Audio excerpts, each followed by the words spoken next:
bienvenue à l'émission Jour de culte. Et notre jour de culte, le thème de ce soir, frères et sœurs, nous allons parler de quelque chose qui nous concerne à tous. Et la chose que Dieu a mis dans mon cœur et que nous devions parler aujourd'hui, le thème de ce soir, le jour de culte, le thème de la parole de Dieu ce soir, c'est « Ne perdez jamais espoir ». Ne perdez jamais espoir au nom de Jésus. Alléluia. Ceux qui ont une Bible, nous allons prendre le livre des Actes, chapitre 27, verset 20. Et la parole dira ainsi, et nous lisons au nom du Père, du Fils et du Saint-Esprit.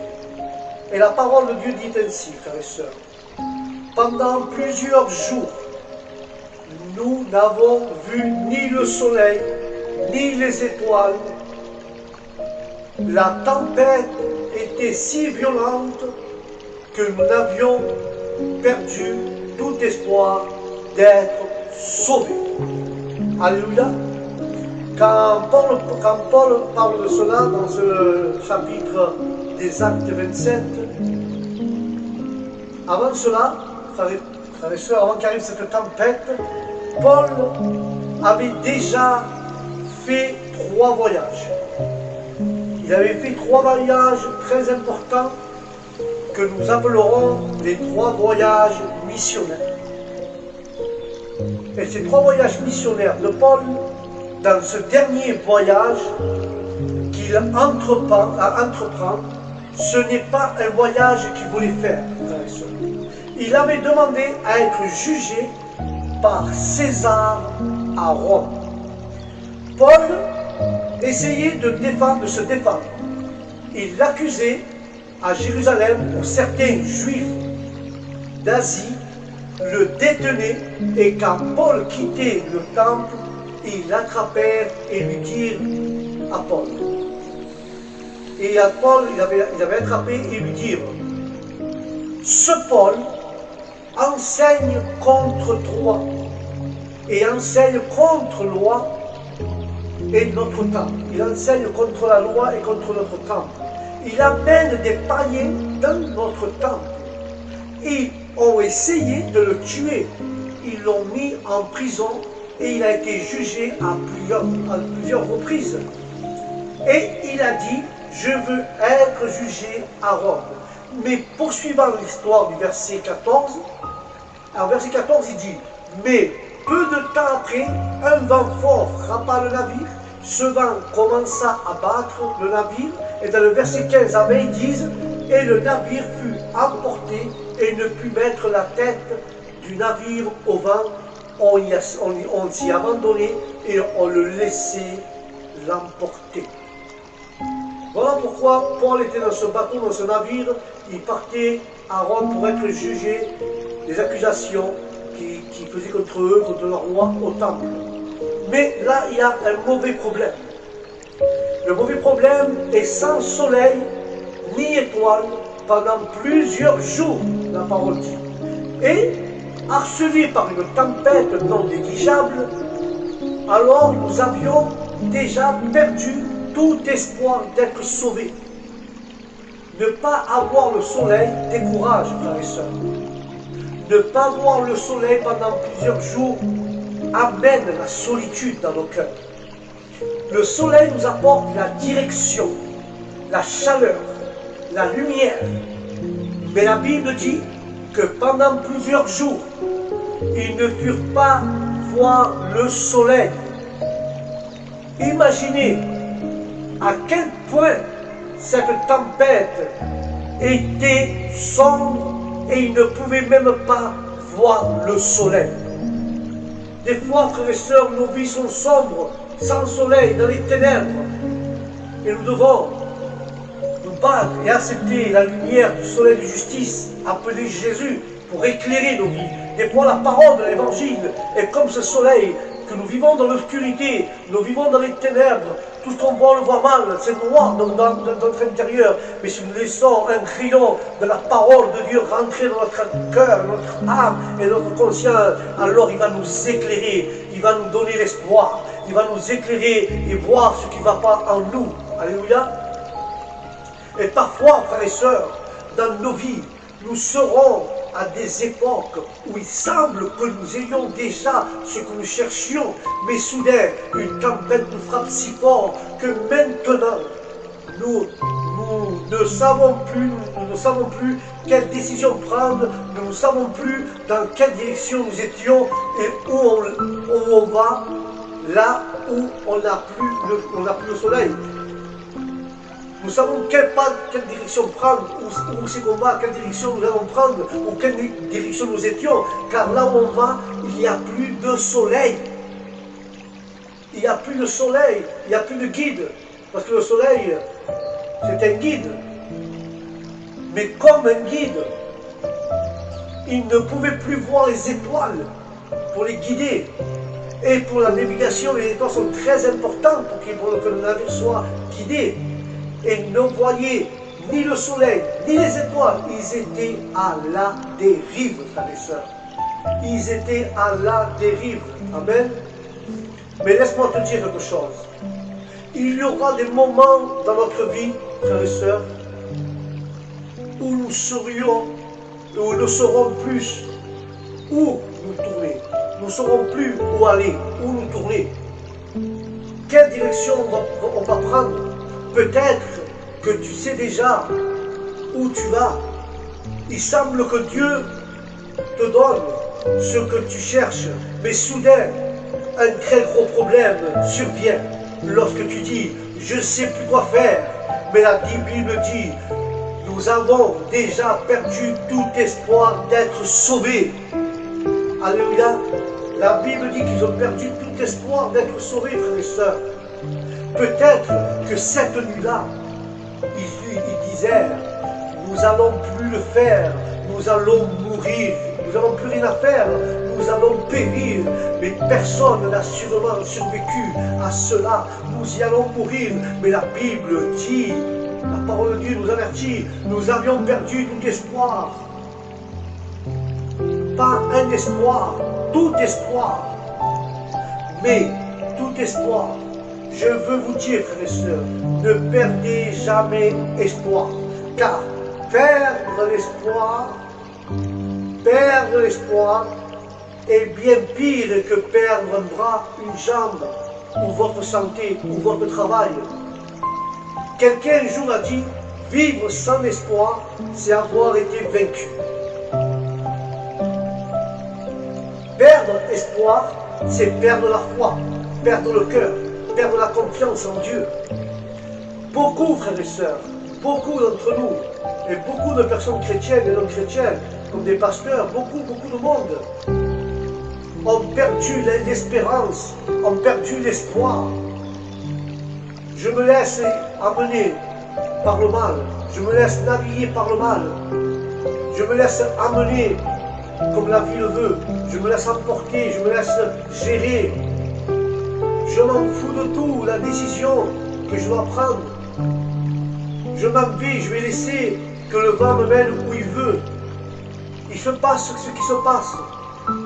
J'ai tenté d'arranger mon couple, j'ai tenté d'arranger ma vie, j'ai tenté de laisser le péché, j'ai tenté de venir à l'église, j'ai tenté de me réformer. Et j'ai tenté d'être une meilleure personne. Mais j'ai pas de solution et j'en peux plus car j'ai perdu espoir.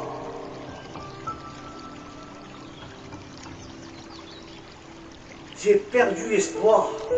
J'ai plus d'espoir.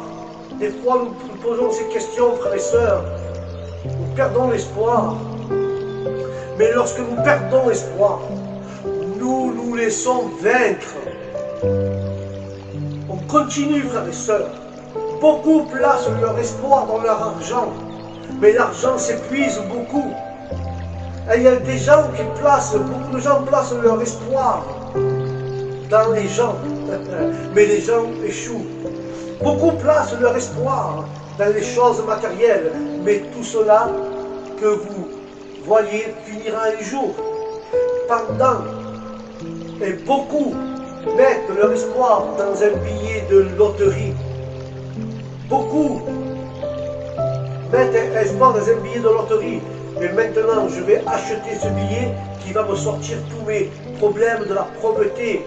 Et ce qui m'intéresse, et ce qui est intéressant, c'est ce qui nous vient à l'esprit. Qu'est-ce qui nous vient à l'esprit? Qu'est-ce que je vais faire? Qu'est-ce que je vais faire? J'ai plus d'espoir. Faire, si je gagne les 100 millions d'euros qu'il y a dans la loterie, que vais-je faire? Et nous commençons à planifier et nous commençons à mettre nos espoirs dans un triste ticket, dans une loterie. Peut-être tu gagnes, peut-être tu perds, peut-être tu deviens riche, peut-être tu deviens pauvre. Mais chez certaines personnes, au travail, exemple, nous mettons parfois notre espoir dans la religion ou mettre notre espoir dans le pasteur, mais il n'y a rien de mieux que mettre notre foi et notre espérance en Dieu. Alléluia. Il n'y a pas mieux de mettre notre foi et notre espérance en Dieu et non aux hommes, frères et sœurs. Non aux hommes. Car la Bible dit dans 1 Samuel, chapitre 1, 9 à 11, Anne se leva après avoir mangé et bu à Silo. Et pendant qu'Élie, le prêtre, était assis sur une chaise près d'une colonne du temple du Seigneur, elle priait et le Seigneur avec amertume. Elle priait Anne, le Seigneur avec amertume et pleurait abondamment. Et elle le fit un vœu, disant, ô Seigneur des armées, tu me daignes. Regarde mon affliction de ta servante. Si tu te souviens de moi, si tu n'oublies pas ta servante, mais si tu donnes à ta servante un enfant, je le ferai consacrer, je le ferai consacrer à toi, Seigneur. Il sera consacré à toi. Et je le consacrerai à l'Éternel tous les jours de sa vie. Et chacun et aucun rasoir ne passera sur sa tête. Et je disais, Seigneur, je ne sais plus quoi faire. Oh Seigneur, j'aimerais avoir un bébé, mais je ne sais plus quoi faire. J'ai perdu tout espoir. Et il ne me reste plus qu'à prier et te faire confiance et mettre mon espoir à toi seulement, ô Éternel. Alléluia. Et quand nous perdons espoir et que nous ne savons plus quoi faire, quelle direction prendre, le mieux que nous puissions faire est d'aller vers Dieu et le dire, Seigneur, il y a de l'affliction dans ma vie, il y a de l'affection dans ma vie, il y a de la douleur dans ma vie, je ne sais plus quoi faire. J'ai déjà essayé ça, mais tu es mon espoir, Jésus. J'ai confiance en toi, Seigneur. Je veux croire en toi et à ta parole. S'il te plaît, Seigneur, aide-moi, car tu sais vraiment ce que j'ai vraiment besoin. Tu sais vraiment ce que j'ai vraiment besoin, Seigneur. Alléluia. Dieu a entendu cette prière de l'âme. Bien des fois, nous avons oublié Dieu lorsque nous sommes impliqués dans le péché, lorsque nous ne lisons pas la Bible, lorsque nous ne marchons pas en communion avec lui et que nous nous trouvions dans un problème et que nous y allons vers lui, Dieu ne nous rejette jamais. Dieu ne nous rejette jamais, frères et sœurs. Il ne dit pas, tu te souviens que tu m'as fait ça l'autre jour, je ne ferai plus attention à toi. Dieu est toujours là, malgré ce que nous sommes, malgré nos maux, malgré nos péchés, malgré notre misère. Il le fait que nous ignorons tout le temps. Dieu veut passer du temps avec moi et avec toi, malgré que nous l'ignorons. Dieu veut toujours passer. Et ce que tu fais à Dieu, Dieu ne tient pas compte. Dieu ne te dit pas, je me souviens que tu m'as fait mal, je me souviens que tu ne m'as pas oublié. Non. Car Dieu veut passer du temps avec toi. Mais si tu ignores, si Dieu aurait ignoré cette femme pendant 3 jours, qu'est-ce qu'elle allait faire ensuite? Lui dire quoi? Seigneur, mon amour, peux-tu me faire le bouillon de poulet que j'aime? Si, frères et sœurs, si nous ignorons nos femmes, pendant 3 jours, nous allons, je veux bien le mettre dans l'histoire, si nous les hommes, si nous ignorons nos femmes pendant 3 jours, et ensuite tu vas lui dire, mon amour, ma chérie, peux-tu me faire un bouillon de poulet que j'aime? Que te dira-t-elle si pendant 3 jours, tu ne l'as pas calculé, tu l'as ignoré, tu n'as même pas adressé un mot? Qu'est-ce qu'elle va te répondre quand tu vas dire que tu fasses à manger? Elle va te dire, tu le fais toi, car tu m'as ignoré, tu ne me dis même pas que tu m'aimes, tu m'as pas apporté mon café, tu as oublié, et tu as oublié mon anniversaire, et tu veux que je te fasse ton bouillon? Elle pourrait nous dire ça, frères et sœurs. On va voir ta fille, on va voir ta tante, on va voir qui tu veux, et demande-lui de le faire pour de te faire ton bouillon. Si nous ignorons la femme, elle nous dira cela. Mais nous ignorons de la même manière, frères et sœurs, comme nous ignorons notre femme, de la même manière nous faisons tous, nous ignorons Dieu. À maintes reprises, nous l'ignorons. Et lorsque nous venons à lui, lui, il ne nous ignore pas. Car au livre de Samuel 17, il dit, David ajouta, l'Éternel qui m'a délivré de la patte du lion et de la patte de l'ours, me délivrera aussi de la main des Philistins. Alléluia. David connaissait Dieu. Et Saül dit à David, va, et l'Éternel soit avec toi. David avait l'espoir et la confiance que Dieu allait l'aider, frères et sœurs. Il avait cette confiance, David, que Dieu allait l'aider. Savez-vous que Dieu nous a déjà aidés? Lorsque nous oublions ce que Dieu a fait, c'est à ce moment-là que le diable, que Dieu le réprimande, nous empêche de voir ce que Dieu peut faire plus tard. Car le diable veut que nous nous souvenions du mal, et non seulement le trompeur, mais aussi de l'accusateur. Il nous accuse de notre passé, mais il ne vient pas nous rappeler les bénédictions et les victoires que Dieu nous a données, que nous avons eues en Christ, et la plus grande victoire que nous avons eue au nom de Jésus. Alléluia. C'est la plus grande victoire que nous avons eue. Et c'est à cause, et c'est le salut de notre âme. C'est le salut. Il faut regarder en arrière et dire, waouh, Dieu m'a aidé. Comment est-il possible maintenant que je suis dans cette tempête? J'ai oublié ce que Dieu a fait dans ma vie. Est-ce que j'ai oublié ce que Dieu a fait dans ma vie? David dit, Dieu m'a déjà aidé et je continuerai à mettre mon espoir en lui. Alléluia. Alléluia, nous ne devons pas perdre espoir, frères et sœurs. Nous ne devons pas perdre espoir, car Dieu est un Dieu vivant, est un Dieu qui nous aime. Jamais, frères et sœurs, jamais Dieu t'abandonnera. Il sera toujours auprès de toi. Toujours. Tu sais pourquoi? Parce que Dieu est un Dieu vivant, est un Dieu d'amour, est un Dieu qui t'aime. Mais tu dois mettre et continuer à mettre tout espoir envers Jésus. Alléluia. Nous devons mettre notre espoir en Jésus et jamais le perdre. Mais il y a beaucoup de choses qui nous font perdre espoir, frères et sœurs. Lorsque les choses ne se passent pas comme tu le souhaites, nous perdons espoir. Quand les choses deviennent difficiles, nous perdons espoir. Quand les pronostics ne sont pas très bons, nous perdons espoir. Quand les médecins viennent nous annoncer de mauvaises nouvelles, nous perdons espoir. Des mots que nous ne voulons pas entendre, peut-être le cancer ou autre maladie, nous perdons espoir. C'est là que vient la peur.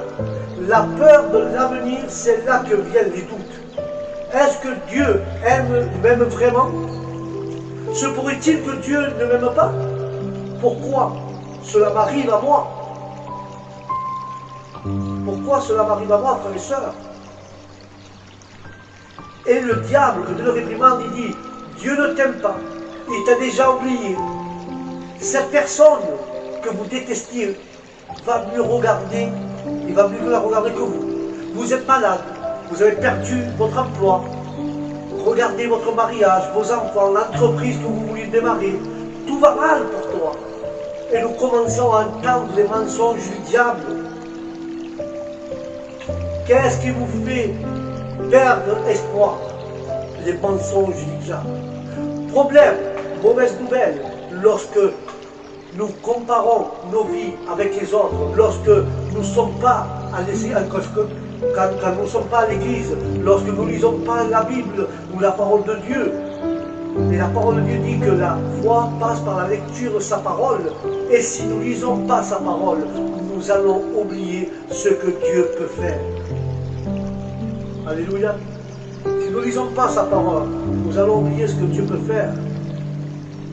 Et maintenant, frères et sœurs, dois-je entendre? Mon espoir est en toi. Puissons-nous apprendre à mettre notre espérance en Dieu? Car toi, Seigneur, Jéhovah, tu es mon espérance, ma sécurité dès ma jeunesse. Savez-vous qui a écrit ceci? C'est David, le roi David. Se pourrait-il que David ait vu la main de Dieu? Oui, mais pour moi, m'approcher de Dieu est une bonne chose. J'ai mis mon espérance dans le Seigneur, Dieu, pour déclarer toutes tes œuvres. Savez-vous que venir à l'église, c'est se rapprocher de Dieu? Alléluia. Et se rapprocher de Dieu, c'est bien. Vous faites bien quand vous venez à l'église. Je dirai au Seigneur, mon espérance est mon château. Mon Dieu, en lui, j'aurai confiance. Tu es comme un château. Car un château était un lieu de refuge, de protection, dans lequel, si nous rentrions, rien ne va nous arriver. Et David dit, Jéhovah est mon château. Il me délivrera du piège de l'oiseleur et de la peste destructive. Il me couvrira de ses plumes. Il me mettra sous ses ailes et je serai en sécurité. Car le bouclier et le bouclier sont sa vérité.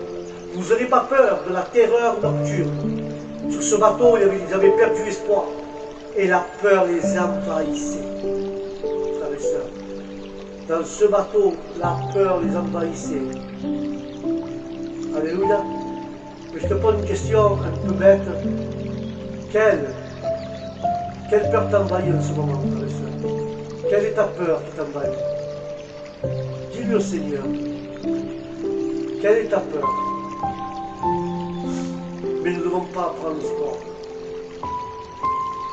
Nous ne devons pas prendre espoir, frères et sœurs. N'oublie pas. N'oublie pas quelque chose que Dieu a mis dans mon cœur.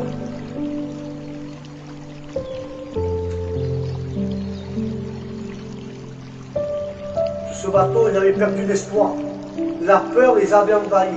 Ils disent, je disais, celui des Actes, ceux qui étaient dans le bateau avec Paul, ils avaient perdu espoir, la peur les a envahis. Alors ils disent, nous allons mourir. Alors Paul se tenait au milieu d'eux et dit, à notre terme, je leur ai dit, oh les hommes, après avoir entendu, ayez bon courage, car il n'y aura aucune perte de vie parmi vous, mais seulement celle du navire. Car cette nuit, l'ange de Dieu, dont je suis le nom, et je le sais que je le sers, était avec moi en disant, que avait dit le Seigneur à Paul? Le Seigneur à Paul lui avait dit, comme cela, Paul, n'aie pas peur. Peut-être que cette nuit-là, Paul a commencé à prier. Alléluia. Pendant la nuit de naufrage, Paul a commencé à prier.